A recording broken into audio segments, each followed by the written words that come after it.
Hi, I'm Amy Clarkson with the Clarkson Premier team, and I'm here today to talk about paragraph number 23 in the 1 to 4 family contract. It's called the termination option paragraph.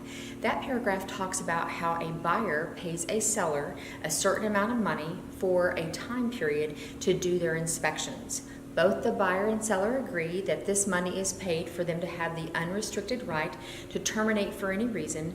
But for the seller, what this means is they get money that is theirs to keep no matter what. It depends, it's negotiable, between $50 and $100.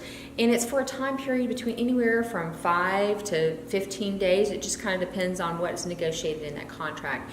And that is for the buyer to give time to check out the home with inspections. It could be they pay an inspector, they may have a roofer come out, they may have a foundation company come out. They're just inspecting the property to make sure that they can find anything that they didn't see by just with their own eye as they were looking through the property.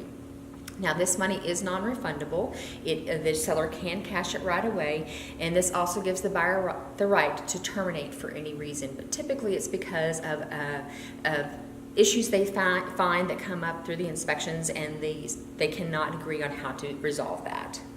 A seller does not have to do all of the repairs that a buyer asks for during the option period. It is a time for negotiations. But the two most important things, there is time periods on this option period.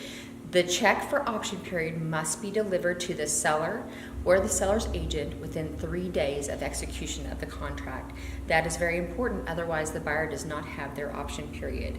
And then second of all, the other time constraint is the buyer must notify the seller by 5 p.m. on the last day of option if they want to terminate, or they cannot terminate their option.